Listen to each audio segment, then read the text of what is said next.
Good morning, Trump's family. Have a great Tuesday, everyone, and God bless you. Thank you for always watching and subscribing to the channel. Alright, without further ado, let's get into the news. February of 2021, this was all a setup. We know it's a setup, but the government is hiding information and exculpatory evidence from our January 6 brothers and sisters who are absolutely political prisoners in the United States. It disgusts me. I lived in a former communist socialist country. And it pains me and it saddens me. And it quite honestly depresses me that this is happening in the United States of America and has been happening for 2 years. Now, before we get into all of that, though, let me talk about the debris. The U.S. military said Friday it has successfully recovered all of the debris from the Chinese spy balloon shot down this month off the coast of South Carolina, and that all of the content is going to the FBI. Oh, well, that's not good news. Now is it, folks? The FBI is the cover or the cover-uppers of the malfeasance that is going on. Then it goes on to say here. Final pieces of debris are being transferred to the FBI laboratory in Virginia for counterintelligence exploitation, as has occurred with the previous surface and subsurface debris recovered. That is what the U.S. North Command put it in a statement. Recovery efforts concluded Thursday and safety perimeters around the area have been lifted also according to the statement. So I guess China can now send their people in to start looking at maybe things that we didn't find, or maybe we just left there for China. I don't know. The Chinese balloon spent a week flying and surveilling the United States and Canada before it was shut down February 4th. Now what were they doing? Well, we've got some inside intel here. Undersecretary of Defense for Intelligence and Security Ronald Moultrie says the intelligence community is still working to determine exactly what China was doing with the spy balloon. But here's what they're releasing. House Foreign Affairs Chairman Michael McCaul said over the weekend that the balloon was served surveilling nuclear sites in connection with a possible Chinese invasion of Taiwan. So they're hush. But we're getting stuff out of the house. When I saw the sites that it was flying over, it was very clear to me that this was an intentional act. We all know that it was done with provocation to gather intelligence data and collect intelligence on our 3 major nuclear sites in this country. Why? Because they're looking at what our capability is in the event of a possible future conflict in Taiwan.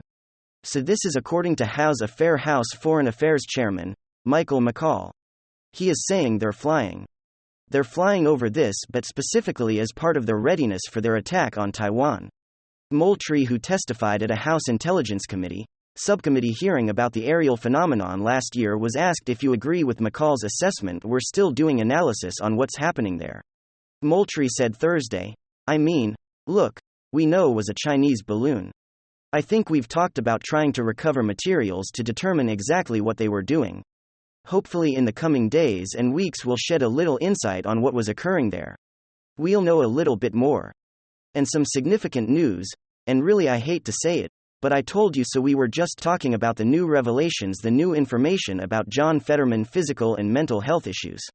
He was recently checked into a hospital where supposedly he thought he might have been having another stroke, and then 3 or 4 days later he was released. The doctors, of course, in the Phentermine campaign, like they always do, said nothing to see here, folks, a clean bill of health, a total green light. John Fetterman is okay, and I said in that video that I'm just not buying it because they've done nothing but lie. Essentially since day one I said specifically that I wouldn't be surprised if John Fetterman ends up in the hospital again relatively soon. We're gonna see him in the hospital again. It's gonna keep happening. His health is most likely going to get worse rather than get better, and not even 3 days after I recorded that video. John Fetterman is back in the hospital, this time apparently not for something wrong with him physically, but rather now a mental issue. He's checking himself in because he's experiencing chronic depression, and the media spin has already started. I mean, the absolute sheer level of frickin' copious dishonesty. Apparently John Fetterman is a hero. He's unhireable. He's so courageous and so incredible. What a guy for simply acknowledging the fact that he's suffering depression. That is the media spin. That's the narrative, not the fact that somebody is clearly unfit, unwell for office, and Democrats keep cropping up and putting him out there. He's clearly not doing well physically, mentally, and he's deteriorating. No, of course not. That's the story. He's so much courageous for tackling mental health. Oh, He's not like you toxic males out there who bury everything inside. No, he's courageous. No, he's not courageous. He's clearly unwell. He's clearly unfit. And we're going to keep talking about it. I'm going to keep pointing out how these Democrats and the media are clearly acting extremely unethical here. Alright, folks. So here's the basic update, the context. Senator John Fetterman is set for a lengthy hospital stays. He could remain hospitalized for more than a month as the Pennsylvania Democrat undergoes treatment for depression. A senior aide said following a series of health setbacks on Wednesday, Mr. Fetterman checked himself into the Walter Reed National Military Medical Center. A second hospitalization for the freshman senator in recent weeks. His office said that Mr. Fetterman has experienced depression off and on throughout his life and that the senator voluntarily entered the hospital after consulting with the attending physician for Congress, Dr. Brian P. Monahan. And so that's the context. There you go. The current Democrat senator representing the state of Pennsylvania is possibly going to be out for a month. What I'm really questioning is whether if he's been in at all, he doesn't seem to be consciously there. It doesn't seem like the state of Pennsylvania voters have representation in the Senate at all. Sound like a broken record, but the man is clearly unwell and unfit for office. And so how are Democrats responding here? Well, like I stated earlier with absolute friggin' copine, here's a piece from the New York Times. Veterans' disclosure of depression signals a new openness on mental health. Oh, he's unhireable, he's a trendsetter, a trailblazer. The talking points have gone out. John Fetterman is brave for checking into hospital for depression. President Biden on Twitter writes, except of course it's not President Biden on Twitter at all. It's President Biden's aides John Chazelle. Jill and I are thinking about your family. Today. Millions of people struggle with depression every day, often in private, getting the care. We're grateful to you for leading by example. Yes, apparently John Fetterman is now a leader. Green Jean-Pierre chimes in, pushing the same talking point. Everyone listen to this. Millions of Americans, as you all know, go untreated with depression every day. Senator Fetterman did the right thing and brave thing today or just this week by getting the help that he definitely needs. Okay, folks. USA Today writes, it's true, telling your story is brave. Asking for help is brave. Very brave decision by Fetterman, one that will save lives and a historic one. In the ongoing quest to reduce the stigma of mental health. Mental health is the key to total health, a message we've been working to communicate especially to the military and veteran community for decades. Democrats get their official talking point they inserted into their frickin' memory chip and all start parroting the same talking point. Oh, stunning and brave. Stunning and brave. But there's something deeply twisted and manipulative going on here. All I see is a bunch of enablers. This isn't stunning and brave. This seems to be a man on a path of absolute self-destruction, enabled by a power-hungry political mob who just want to keep him as a placeholder. All he is to them is a number in the Senate. He's number 51, can't let that go. And it seems almost as if the Democrats are willing to sacrifice him as long as it means they keep that precious number 51. I find it so despicable. I mean, politics aside, or seeing a man before us fall apart and the whole thing is covered in a shroud of lies, misrepresentation, manipulation, and in enabling. At first they told us, don't worry, John Veteran's fine. He can serve his full duties.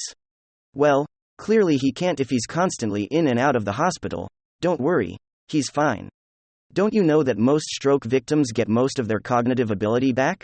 I mean, that was a talking point that they were pushing. That, of course, is complete nonsense. John Fetterman suffered severe brain damage from the stroke to the extent that he can't hear people speak. He can't handle moments of stress. He clearly cannot speak himself as well.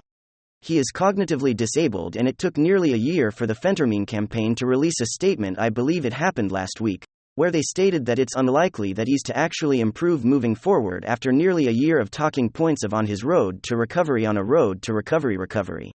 Clearly, there's no recovery in sight. Clearly, the exact opposite is happening. He's gone from a stroke that caused severe brain damage to now, possibly due to all the stress of his job, being the topic of national discussion, holding clearly such an important role in the Democratic establishment. I mean, he's number 51 going through a rigorous campaign, the most highly contested general election midterm campaign of 2022. After all of that, All of that stress continues to beat him down and clearly break him down. And now he's suffering severe clinical depression and he used to be possibly held in a hospital for up to a month. I'm just gonna frickin' say you compassionate Democrats are literally killing the man to continue enabling what we're seeing here is deeply, deeply unethical. John Fetterman cannot fulfill his duty to the voters who elected him. He is unfit and unwell. He cannot hold that Senate seat. And I'm not even saying that from a partisan perspective. Let's get a special election and hopefully Republican wins and takes that seat. I honestly don't even think that would currently be possible considering current political trends. I mean, it's not exactly a Republican-favored environment right now, at least probably not in the state of Pennsylvania. The 2022 midterms was a significant hit to Republican voter morale. It's not a partisan thing for me. I don't want John Fetterman to get replaced with a Republican. I just think it's unethical to continue enabling this man in his path of clear self-destruction. He should just be replaced in general. If he's replaced by a Democrat, so be it. Just as a human being, I am personally unwell. I have an ethical issue with seeing this man clearly suffer in the public eye. There's something deeply disturbing about it. And there's something even more disturbing with the Democrats who enable it, this whole stunning and brave nonsense. I mean, just how frickin' partisan these people are, how opportunistic it all is. Oh, how stunning and brave, what a brave individual. I mean, what's it going to take for Democrats to wake up for John Fetterman to suffer another stress-induced stroke? I mean, one of the main factors in leading to a stroke is stress. You have an individual who's now suffering from clinical depression, who's clearly prone to heart attacks and strokes, and Democrats are pushing him out there in possibly one of the worst environments for the men's mental health and physical well-being, and it's almost like they're going to induce another stroke on the guy, but of course they don't care. He's number 51.